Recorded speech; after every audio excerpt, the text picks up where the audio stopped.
Dr. Mohamed Habib, pró-reitor de Extensão e Assuntos Comunitários da Unicamp.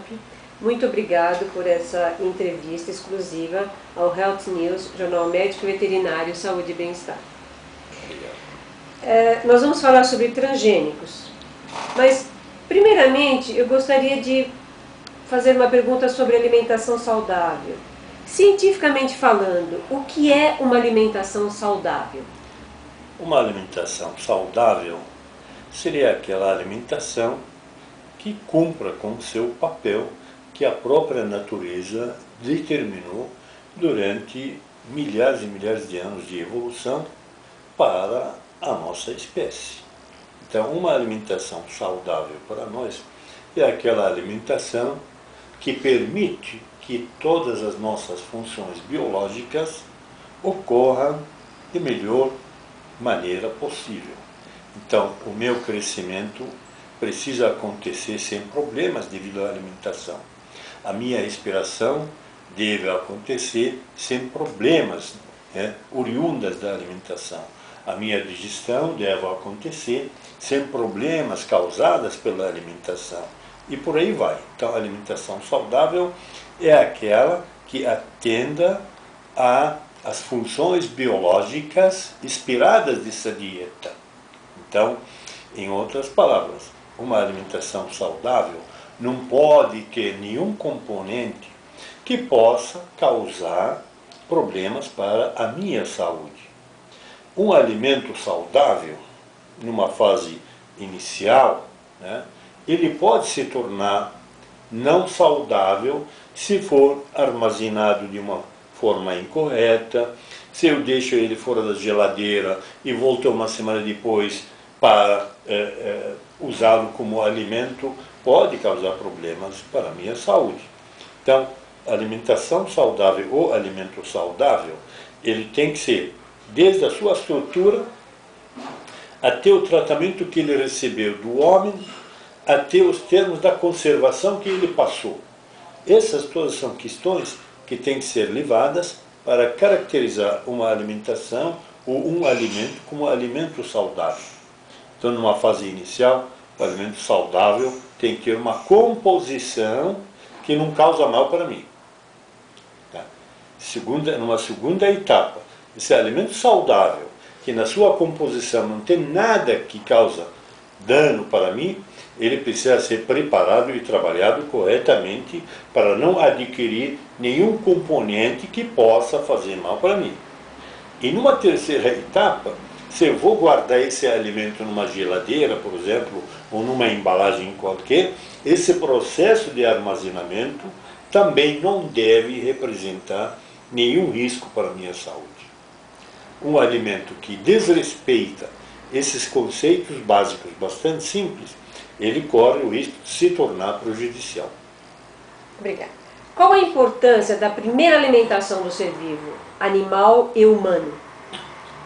Os animais, principalmente os mamíferos, portanto, os que se amamentam, aqueles que dependem do leite materno na sua fase inicial, essa alimentação inicial ela tem que ser totalmente saudável. E qual é a dieta mais saudável que um nenê, um animal da categoria dos mamíferos, precisa nessa fase? Qual é o melhor alimento? Exatamente o leite materno. Então, o leite materno, ele é um alimento garantido em termos de qualidade, desde que a mãe não se sujeita a uma situação ambiental prejudicial que possa prejudicar e contaminar o leite materno que ela tem no seu peito. Que isso pode passar para o nenê e pode causar problemas sérios. Os exemplos são variáveis. Desde a mãe que trabalha na lavoura ou que mora no ambiente rural e vive num ambiente onde ela é sujeita à contaminação por agrotóxicos, por venenos, por exemplo, onde ela pode acumular venenos no seu corpo, e os venenos normalmente se acumulam em dois tecidos, no corpo animal e no corpo humano. Os venenos se acumulam na gordura, nos lipídios, né? Onde nós acumulamos gordura. Gordura serve também como recipiente de acumular e guardar esses venenos. Também as glândulas mamárias, né? É um outro sítio, é um outro tecido onde também acumula esse resíduo tóxico, essas substâncias tóxicas. Imagine então para um neném que depende exclusivamente dessa dieta que é o leite materno, e se alimentam do leite materno, aonde tem veneno. Para a mãe, a quantidade de veneno pode não ser fatal para a mãe, mas para um neném que se alimenta exclusivamente desse leite materno, esse neném ele é sujeito a receber uma quantidade desse veneno acumulado na glândula mamária, que seja suficiente para levar essa criança à morte ou até a problemas sérios em termos de saúde.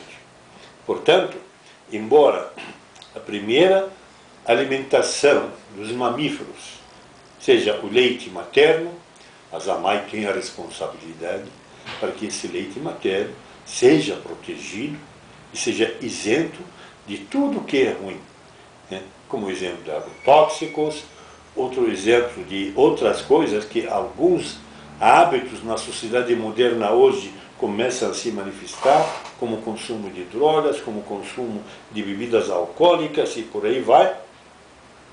Essas substâncias também podem causar dano para a criança. Qual a sua opinião sobre a Revolução Industrial e a Revolução Agropecuária ou Agricultura Empresarial, dita como Revolução Verde? Então, a palavra revolução foi usada originalmente para caracterizar movimentos que visavam salvar uma comunidade de alguma coisa ruim. Então, a revolução, de um modo geral, é uma palavra bonita, né? Porque ela descreve um fenômeno de salvação, um fenômeno que veio para tirar a gente de alguma situação ruim, de um ditador, de uma ditadura militar, de um governo corrupto, de qualquer coisa parecida. Faz revolução para mudar esse regime ruim, substituir isso por regime mais benéfico para a sociedade. No entanto, em alguns momentos também, grupos estrategistas usam esse nome, como usam outros nomes, para passar uma imagem positiva, né? No entanto, em relação a uma coisa ruim. Exatamente o inverso da revolução no sentido que nós entendemos. Então, aparece a palavra, o termo revolução industrial, para dizer para nós que a indústria, a produção em escala, aquela produção em série das grandes fábricas, como por exemplo automóveis, onde uma fábrica tem capacidade de produzir um carro a cada 10 minutos, por exemplo, e todos os carros são iguais, né? São idênticos, não tem nenhuma variação. Esse tipo de produção industrial em escala caracteriza exatamente a revolução industrial, né? Na época, imaginamos, por exemplo, a indústria automobilística. A indústria automobilística 1910. Imagina aquelas obras de arte dos carros Ford na época. Eram belas obras de arte, coisa linda, né? Mas, à medida que o tempo passava, percebeu-se que a Revolução Industrial escondia por trás, né, uma outra coisa que o homem não imaginava, que o homem não pensava. Então, o impacto ambiental da indústria, isso é uma questão que nunca era levada em consideração. Hoje nós sabemos que os automóveis, sozinhos, no planeta, são responsáveis por 50% da poluição do ar atmosférico. 50%. Então, nós estávamos falando das revoluções, a palavra revolução e o seu uso, às vezes, indevido. Então surge a palavra revolução industrial, se referindo à grande indústria.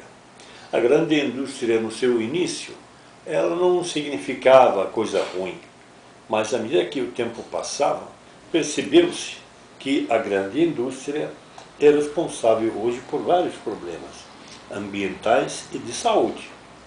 E é exatamente por isso que a academia vem pressionando as atividades industriais para que comecem a desenvolver tecnologias industriais mais limpas, menos prejudiciais para o ambiente e para a saúde.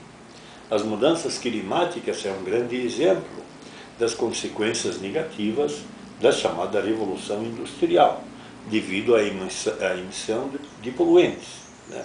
Então, do mesmo jeito que nós estamos falando isso, né, se vamos pegar o seu exemplo do automóvel, que estava falando nele, né, o automóvel, há 100 anos atrás, era uma bela obra de arte. Hoje não. Hoje o automóvel é responsável pela metade da poluição atmosférica. É responsável pela metade dos problemas de mudanças climáticas.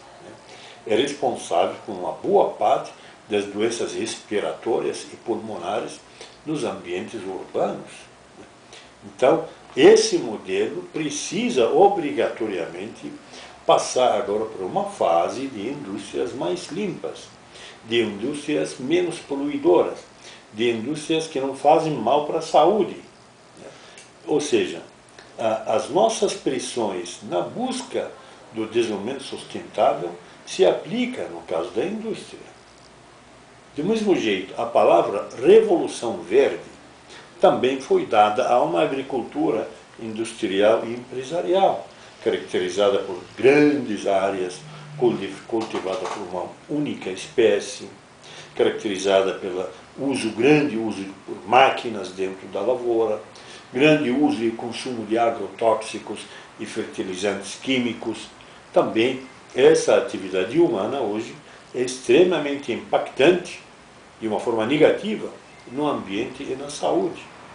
E por isso, né, a busca de uma agricultura sustentável, ela entra em choque com esse modelo de agricultura industrial ou agricultura empresarial, né? O debate exatamente está entre esses. Então, as duas revoluções, industrial e verde, precisam mudar.